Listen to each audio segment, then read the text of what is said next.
The word how അത് എന്നും നമ്മളെ ചോദ്യം ചോദിക്കുന്നവരായി നിലനിർത്തും. അതിന് പകരം ഒരു വേർഡ് അവിടെ റീപ്ലേസ് ചെയ്യേണ്ട y. The power of y വളരെ ഇമ്പോർട്ടൻ്റ് ആണ്. എങ്ങനെ ഇത് ചെയ്യും എന്നുള്ള ചോദ്യം ചോദിക്കുന്നത് നമുക്കതിൻ്റെ സിസ്റ്റമാറ്റിക് വേ മനസ്സിലാക്കാൻ നല്ലതാണ്. ബട്ട് എന്തിന് ഞാനിത് ചെയ്യണം? ഞാനിതിനെ വളരെ സിംപ്ലിഫൈ ചെയ്ത് പറഞ്ഞുതരാം. ഏറ്റവും നല്ലൊരു മോട്ടിവേറ്റർ ആരാണെന്നറിയോ? തെരുവ് പട്ടിയാണ്. തെരുവ് പട്ടി.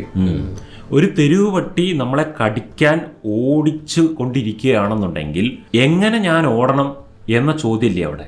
എങ്ങനെ ഞാൻ മരത്ത് കയറും എന്ന ചോദ്യമില്ല. എങ്ങനെ ഞാൻ മതിലിൻ്റെ മേലെ കയറും എന്ന ചോദ്യമില്ല. എന്തിന് ഞാൻ ഓടണം, എന്തിന് ഞാൻ മരത്ത് കയറണം, എന്തിന് ഞാൻ മതിലിൻ്റെ മേലെ കയറണം, എന്തിന് ഞാൻ കല്ലെടുക്കണം, അത് നാച്ചുറലി അവിടെ വർക്ക് ചെയ്യും. കാരണം ജീവൻ രക്ഷപ്പെടുത്തണം. അവിടെ വൈ എന്ന ക്വസ്റ്റ്യൻ നാച്ചുറലി വർക്ക് ചെയ്യുകയും ആ വ്യക്തിയെ പ്രവൃത്തി ചെയ്യുകയും ചെയ്യും. അവിടെ നമ്മൾ ഒരു മരത്തിൽ എങ്ങനെ ഞാൻ കയറുക എന്നുള്ള ക്വസ്റ്റ്യൻ അവിടെ ചോദിക്കുമോ? ഇല്ല. അവിടെ ഹൗ എന്ന ക്വസ്റ്റ്യന് അപ്രസക്തി ഉണ്ടാകുന്ന ഒരു സ്ഥലമാണ്.